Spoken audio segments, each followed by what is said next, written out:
Alhamdulillah hamdan katsiran tayyiban mubarakan fi asyhadu an la ilaha illallah wahdahu la syarika lah wa asyhadu anna Muhammadan abduhu wa rasuluh. Allahumma fasalli wa sallim wa barik ala rasulil karim wa ala alihi wa ashabihi amma ba'd. Fa ya ibadallah usikum wa nafsi bitaqwallah wa ta'ati.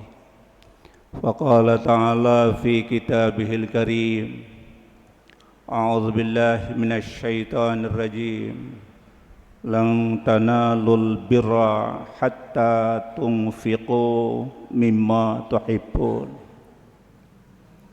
Tidak dipandang suatu kebaktian kepada Allah sehingga kamu rela menyerahkan sesuatu yang paling kamu cintai. Hadirin rahimakumullah, ketakwaan tiap Jumat itu diserukan oleh setiap khatib.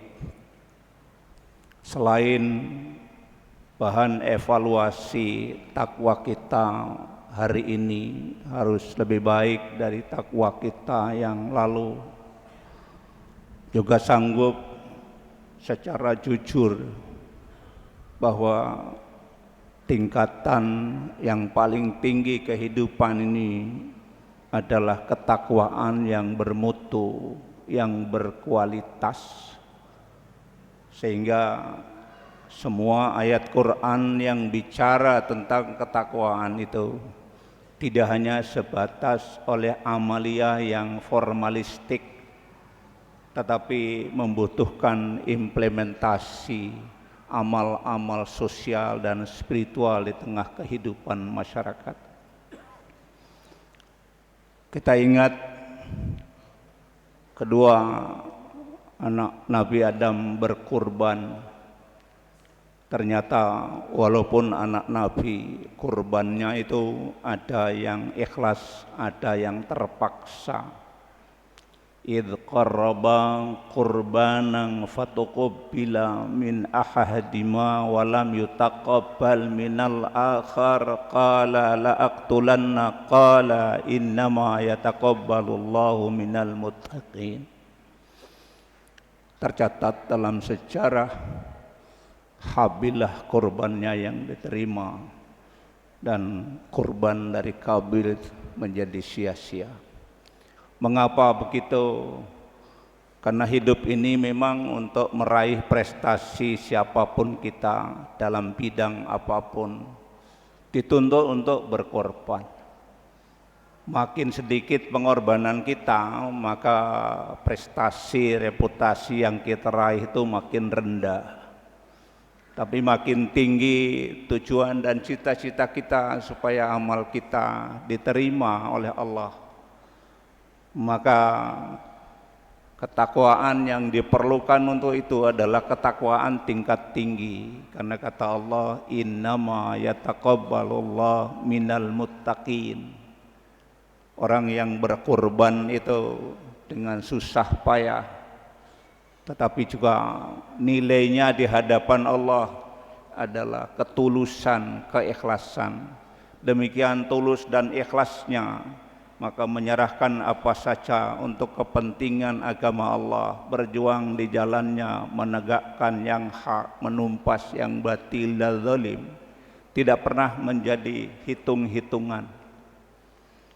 Karena sadar sesadar-sadarnya, walaupun ibadah yang satu ini rutin kita lakukan tiap tahun, tetapi Allah menyatakan dalam Al-Quran, lan tanalul birra hatta tunfiqu mimma tuhibbun. Kebaikan itu tidak sama dengan kebaktian. Setiap kebaktian pasti baik, tapi kebaikan belum tentu merupakan kebaktian. Karena kebaktian itu apa yang kita sayangi dalam hidup ini anak kita, keluarga kita, harta kita, jabatan, kedudukan, status sosial dan ilmu kita menjadi tidak apa-apa, tidak ada manfaatnya sama sekali kalau kita belum rela menyerahkannya kepada Allah. Sehingga dalam sejarah Islam ini mencapai puncak kejayaan karena secara beramai-ramai zaman Nabi, sahabat, tabi'in dan orang-orang yang mengikuti sesudahnya.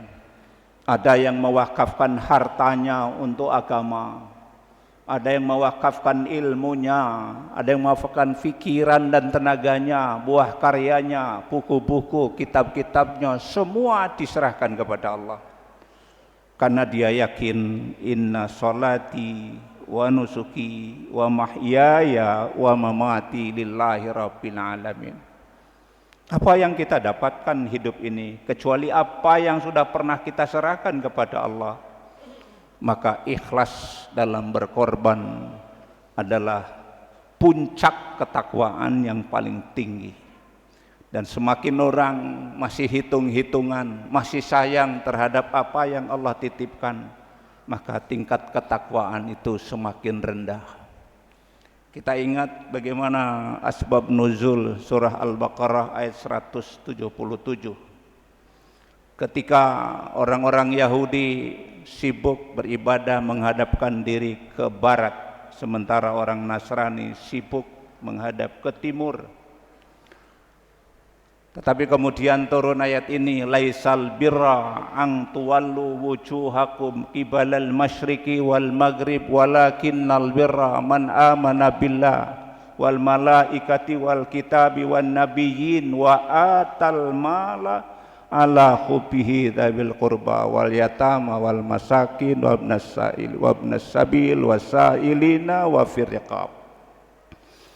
Bukanlah menghadap ke barat atau ke timur atau ke barat.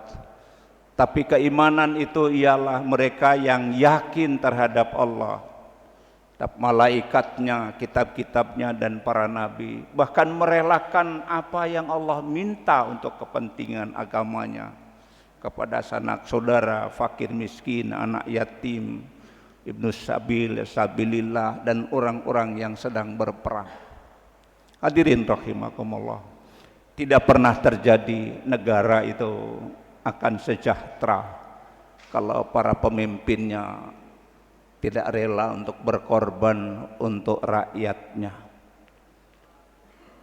Negara-negara yang sudah maju demi masyarakatnya makmur, pemimpin-pemimpinnya itu rela tidak punya rumah sampai tinggal di rumah kontrakan karena ridho supaya rakyatnya sejahtera, jangan hanya bermanipulasi, berkata-kata, berretorika. Hari ini rakyat bersusah payah karena pemimpin kita nggak ada yang mau berkorban, yang ada malah rela mengorbankan rakyat sebanyak-banyaknya. Naudzubillah min dzalik. Belakangan kurban dan akikah saja akan diminta oleh pemerintah. Paling terakhir pemerintah akan membuka rekening kotak amal masjid untuk dihimpun oleh pemerintah. Lalu apa lagi kita perbuat? Tidak cukup dengan pajak, tidak cukup dengan segala macam pungutan. Apa yang membiayai dakwah kita selama ini, pendidikan kita selama ini, kalau semua diambil oleh pemerintah, mati masa depan kita.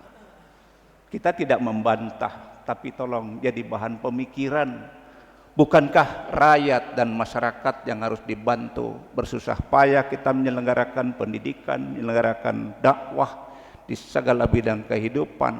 Kalau masyarakat yang sudah rela berkorban saja, malah dikorbankan lagi untuk kepentingan yang lain.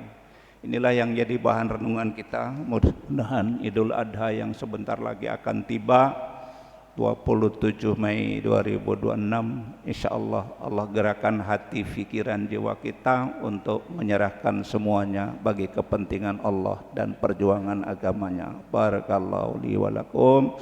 Aqulu qouli hadza fastaghfiruh innahu huwal ghafurur rahim.